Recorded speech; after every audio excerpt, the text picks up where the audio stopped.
Welcome to Health Talks. Here we are decoding health with the experts who live in with.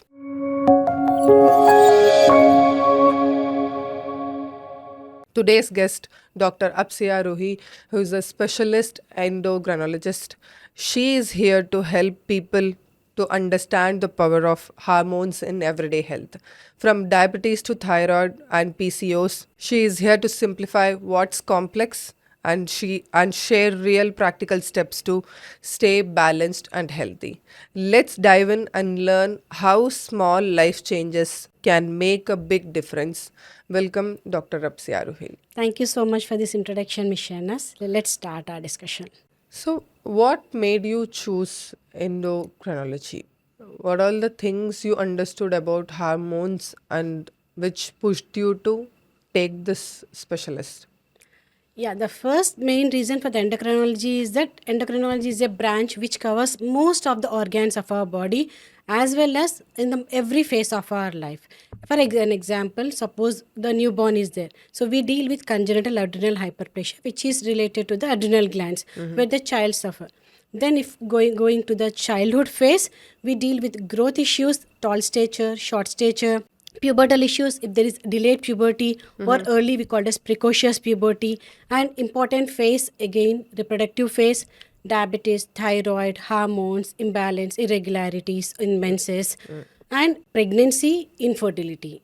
Once this is done, again we are dealing with the old age with osteoporosis. So endocrinology is type of a super specialty which we deal with every phase. So this could be the main reason which made me interested, so that we deal with every kind of people so that we can help each kind with their own issues.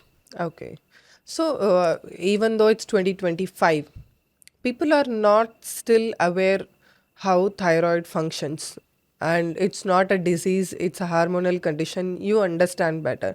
So, what is the one thing you want to educate to your patients who has this condition and how they should take it? Actually, thyroid is not a disease. Thyroid gland is there in all of us. Yeah. We have a butterfly shaped gland in the lower part of the neck.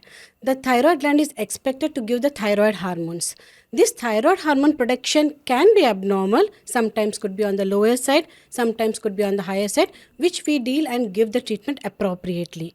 So we need not deal with the thyroid one because it's not a big disease. It's just a gland which could be sometimes underactive, sometimes overactive. So if we balance the remaining hormones, we can manage the thyroid. Diet changes, especially if we are having couple of changes in our diet which is rich in selenium, zinc, vitamin D, avoiding couple of foods like cabbage, cauliflower and soy products, also making the salt into iodized salt if it's a hypothyroid, avoiding the iodized salt in hyperthyroid. These couple of changes if you try to make, we can help ourselves and the thyroid gland rather than getting injured. Okay. So, we hear a lot about hormonal imbalance. So, what is that, and how I should identify as a person that my hormones are balanced or imbalanced, and how to identify that? Okay, so first to understand hormonal imbalance, let's understand actually what is the role of the hormones in our body, how this role hormones are playing an important role. So the usually we have a couple of endocrine glands, could be a thyroid releasing the T3, T4. We have adrenal glands releasing the cortisol, aldosterone, metanephrines. We have pancreas giving insulin, which is abnormal if it lands up with diabetes. Pituitary, which gives couple of hormones. So whenever we have hormonal imbalance, usually it's either the pituitary, ovaries, or adrenals. These are either one of them could be a problematic or all could be. So if we deal with the pituitary, we have reproductive hormones in the form of FSH, we have thyroid hormone like TSH, we have stress hormone ACTH and milk hormone. Suppose most of the times we hear that there is a hormonal imbalance. I had irregular periods. There was a hormonal imbalance. I had infertility. What is this hormonal imbalance? Usually suppose that person is in stress. So if usually whenever we are in stress, the stress hormone gets released. It's natural part of the body. The stress hormone is a cortisol. So cortisol is increased. Immediately when the cortisol is increased, because brain is the boss of these hormones, brain will think that already this person has lot of cortisol in their body. Brain tries to compensate. It's a negative feedback mechanism. So, but the pituitary doesn't give only cortisol. It gives the remaining hormones, reproductive, thyroid, cortisol. So it tries to suppress all of them, not only the cortisol related hormone. So now pituitary is suppressing your FSH, so reproductive hormones are decreased. So that person who is in stress lands up with irregular periods because Okay. FSH are very important for the menses. So because they were abnormal, the menses became irregular. Because irregular menses are there, infertility becomes a problem. Okay. Because the thyroid is abnormal, the thyroid function gets deranged. Okay. So it's the hormonal imbalance, one hormone impacting the others. This actually in endocrine we call it endocrine domino effect. Okay. One hormone if abnormal leading to the remaining hormone abnormalities. Suppose Okay. if I have to explain you in a simple way, suppose we have a target to do a birthday function. We have couple of persons who are doing one person will be with the light, one person will be with the flooring, one person will be the flower section, one person will. So suppose if Okay. every person is doing their own function on their own pace, Okay. so what will happen is we don't know when the work will finish. There is no theme work. So it's like every person is doing on their own. So he will job. choose his Okay. own color. So the flooring person will choose his own color. Okay. The dining table person will choose his own arrangement. But suppose we have one boss, one person who is telling this is the theme. So the lighting should be in this section. Okay. So the flooring should be in this color. So the arrangement should be in this color so that everything will be appropriate. In the first phase, it's a hormonal imbalance. Okay. Every organ is doing its own independent function in a chaotic way. The final result will be in the chaos. That is hormonal imbalance. Okay. But suppose we have a boss, which is the pituitary, which is guiding all the hormones. This is abnormal, so that will become low. So if this is low, this will become high. So in this way, it is guiding and organizing in a proper way, keeping our hormones in a proper way. So this is hormonal balance. So whenever we are stressed, usually we have the hormonal imbalance. Okay. So when it comes to women, mainly from once they touch 35 up to 45, there are a lot of hormonal changes happens with the women body. So what are the advices you will give to take precautions and to maintain your health without a big drawback? So because we ladies usually go through a lot of changes. We have puberty, then we have the changes of our structure, then followed by the pregnancy. In pregnancies, weight changes will happen, hormonal changes will happen. Because of all these changes, and more than that, estrogen hormone. Estrogen hormone, when compared to testosterone hormone, usually it maintains a feminine features, and also the bone strength will be not as strong as the testosterone. So we usually go through a lot of hormonal changes. Along with that, because of the obesity, because of the pregnancies, we go through. So we are prone to get osteoporosis, bone changes, hormonal changes, mood swings, and we also every month we go through the hormonal phase. In the initial phase, after the menses, we have follicular phase where estrogen will be on the higher side. After 14 days, we have progesterone phase again. These hormones will be different. So because of this, usually I say proper lifestyle always will help for women. Seed cycling during the ovarian phase and the follicular phase in different way, as well as I can say that have maintained your nutrition in such a way. Usually Indians, what they do is they usually try to have a carb and fat food. Suppose they have 80% of the carbs with little bit of curry in the form of vegetable or non-veg, but there is no vitamins, there are no minerals, which are actually an antioxidants, because our body is expected to produce the toxic materials because of the metabolism. They should be flushed out. We need not take separate detox. If you are taking the vitamins and minerals in a proper way in a daily basis, natural detox happens.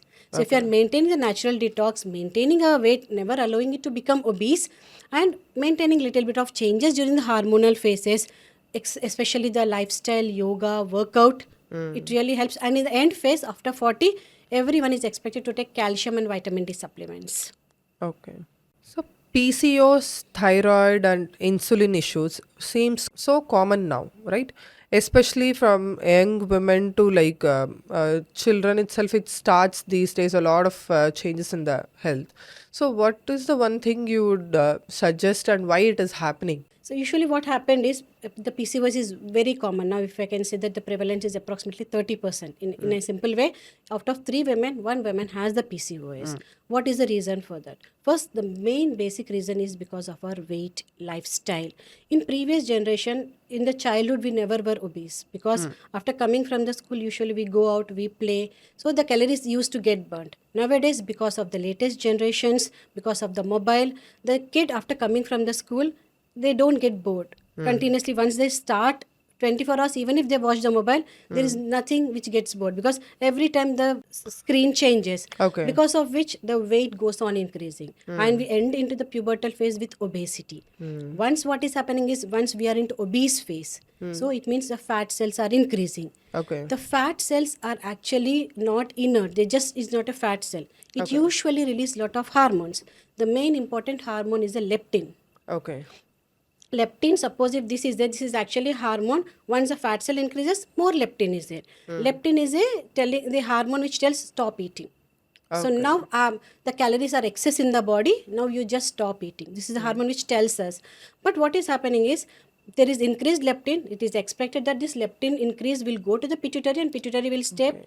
Satiety center will be activated, and we should stop eating. But because of this stress, what is happening is, because of the adipose cells, there is a lot of inflammatory markers released in the form of like interleukins, adiponectin, resistin. These are the hormones which cause inflammation in the body. So there is a generalized inflammation in the body. Because of this inflammation, there is increased stress hormone released, the cortisol. This acts as a barrier. Now the leptin is shouting stop eating, but pituitary is not able to hear it, because there is a barrier created. So now what is happening? The pituitary is thinking that there is no leptin, there is, the person is hungry, they is starving, there is no calories. Okay. So now the pituitary starts releasing ghrelin, which is a hunger hormone. Okay. We feel hungry. Even if we just had food, we feel hungry, we start eating food again. So once we start eating food, automatically, because we eat lot of carbs, the carb will increase, the glucose intake will be increased. Okay. Because whenever there is a glucose spike, there is an insulin spike. When insulin spike is there, automatically there is an insulin resistance. Okay. Again increased resistance, leptin will. So this is a vicious circle. So in this, what is happening is, because of this hormonal imbalances, because of the leptin, which is not able to create a proper communication to the pituitary, the person starts overeating. Okay. Within couple of hours after eating food, again the person feels hungry, again starts eating. So this cycle goes on, and from overweight they'll end up with obesity. And once obesity has reached, insulin resistance is there, this is a benchmark for all the problems. From there, the person lands up with pre-diabetes, then diabetes, hypertension, thyroid issues, stroke, cardiac issues, everything will continue from there. So the basic, we should start from where the leptin, if suppose that leptin could have been managed, where the leptin was able to tell that this person has enough carbohydrate stores. So the pituitary would have stopped telling the same one. Now the GLP-1 analogs are doing in the market. Now there is a lot of boom in the market that GLP-1 will tell the brain not to eat. That's actually naturally our body is doing leptin. Okay. But because of that miscommunication, it is not happening. But now you can say, now I can take leptin. Can I take leptin so that I can stop my eating? Okay. But already the person has lot of leptin. The adipose tissue, the fatty tissue is already giving leptin. The problem is communication. Okay. It is not able to communicate to the pituitary. So that communication barrier is because of stress. Okay. Once you manage the stress, lifestyle, activity, we don't need anything else. We don't need even the GLP-1 analogs to reduce our weight. Okay. And also to support all this stress, overeating and things and all, I guess like the 24 hours availability or the food Yes, here in this access. country is also a major concern and supporting factor to like increase the stress level and obesity, I guess. Yeah, I can say the economy also, because previously in the prior generations, getting 3 times food itself was a big task. Nowadays, our children are getting that very easily. They know that they will get it. They are choosing for the luxury. So in that part, exercise has decreased, playing has decreased, and comfort has increased, accessibility has increased. So it's from there the journey started. So how much do you think that the stress level increases once the screen time has been like increased and the sleep routine has changed? How much it affects? Basically, for example, if I'm instead of taking 8 hours of sleep, I have got only 4 hours of sleep. So how much stress level will this increase because of this? So in our body, as we have discussed, the pituitary is the main master gland in the body. It's hardly a size of a chickpea, like hardly 1 gram, but it is the boss of all the hormones. Suppose that person, because that has its own axis, circadian rhythm we call. Circadian rhythm means it has its own phase. The early morning, the hormones are mostly on the higher side. By mid-afternoon, like by evening, 4 o'clock, like that, they will be on the half side. And by evening, by 10 to 11 p.m., they are actually on the minimal side. So, and then once the cortisol levels are on the minimal, now one of the hormone called melatonin starts increasing. Once there is a melatonin, then only we will get get a sleep. Okay. Okay. Suppose if you are having screen time, especially the blue wavelength light, so if because the melatonin stimulation is only darkness. Okay. When there is no darkness, melatonin will never be secreted even if you don't sleep for 24 hours. Okay. So darkness is the stimulation for that. So once that room becomes dark, once the lights are off, then slowly melatonin starts increasing. Within couple of minutes, once it increases, then we get our sleep.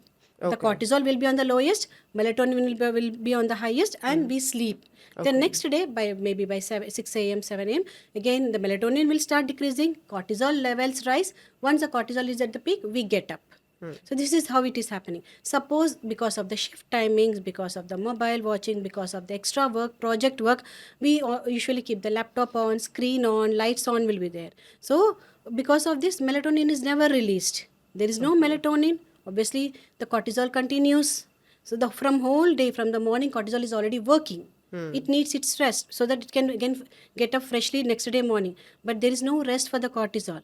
It is continuously secreting the whole day. And there is no time for the melatonin to be released. So that person doesn't have sleep. No sleep, highest cortisol, everything gets imbalanced. Once cortisol is on the higher side, because of the endocrine domino effect, other hormones get affected.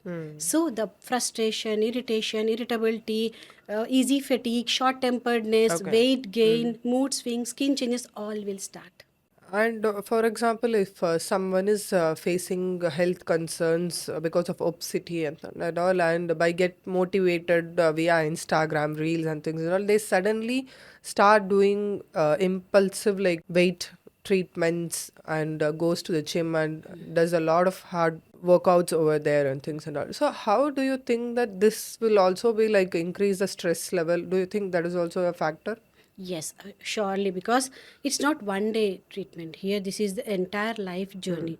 Now, suppose we took treatment, either the molecules or the lifestyle or keto diet or low carb diet, we took for 2 months. Now, what is happening? There is no carb intake. You don't take any carbs, but carbs are required for the body for the daily metabolism. The organs depend on the glucose. Now, there is no carb in the body. Automatically, leptin will decrease, ghrelin will increase, Yeah. hunger will increase.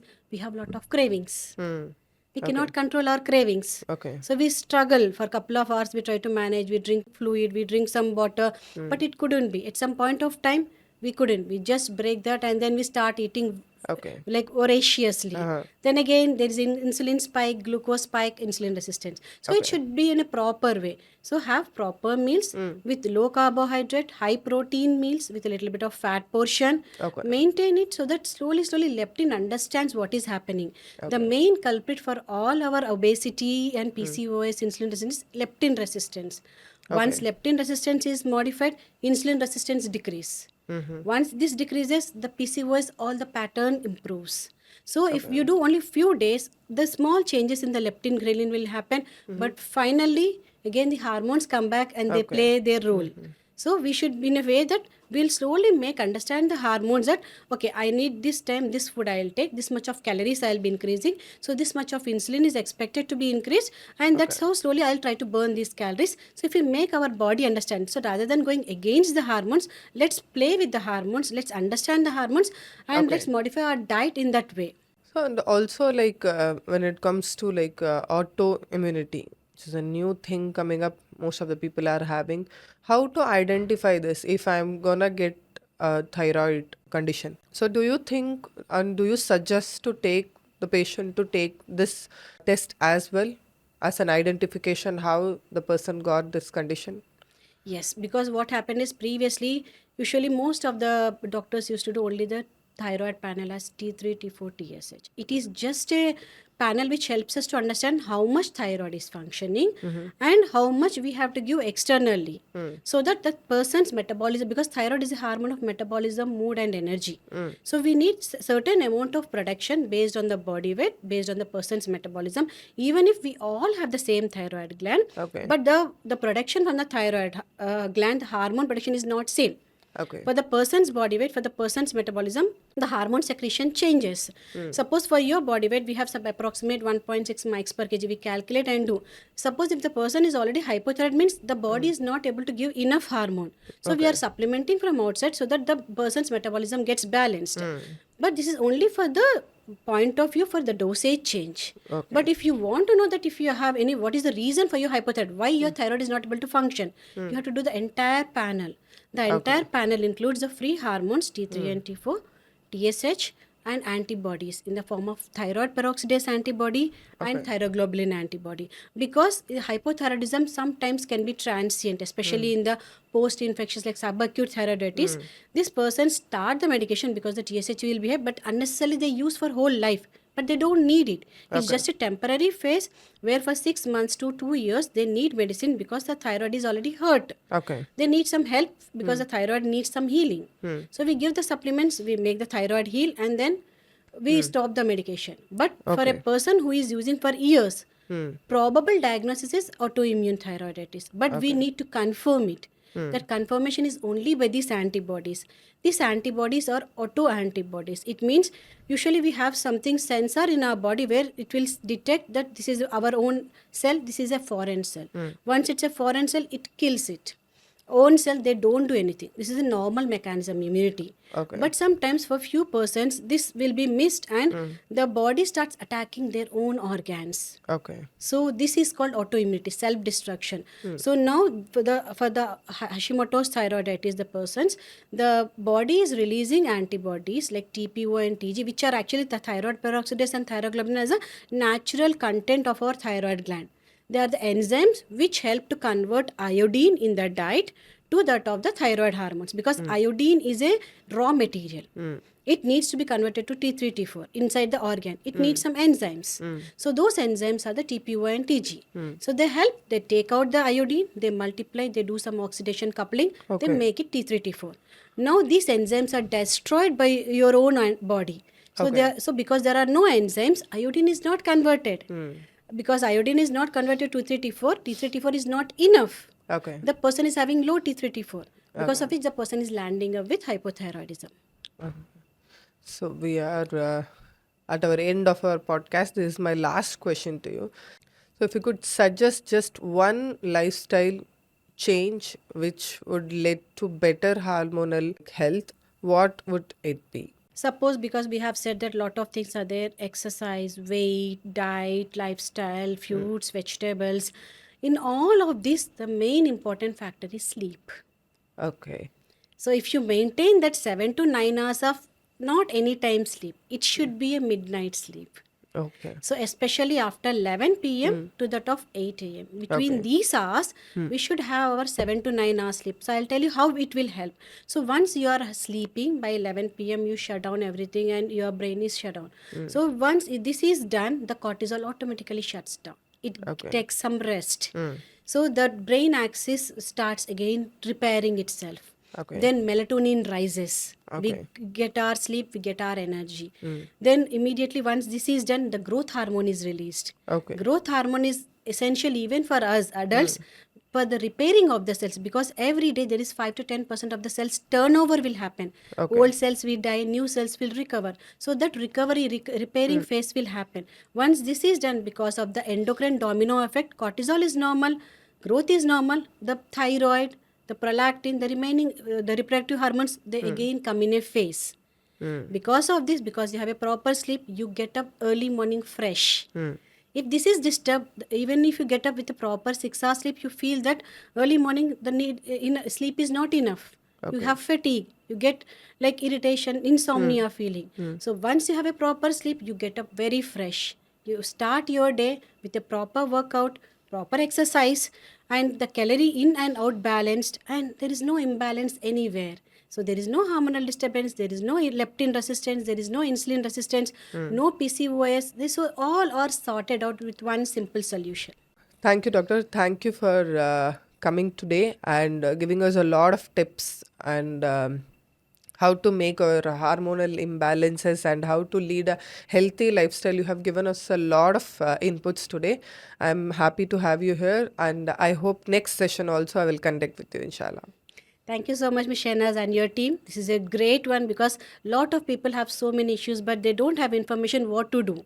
So this really helps if suppose we manage our lifestyle, so many things can happen. So if everyone knows this, actually no doctors are required. Okay. That's good. Thank you.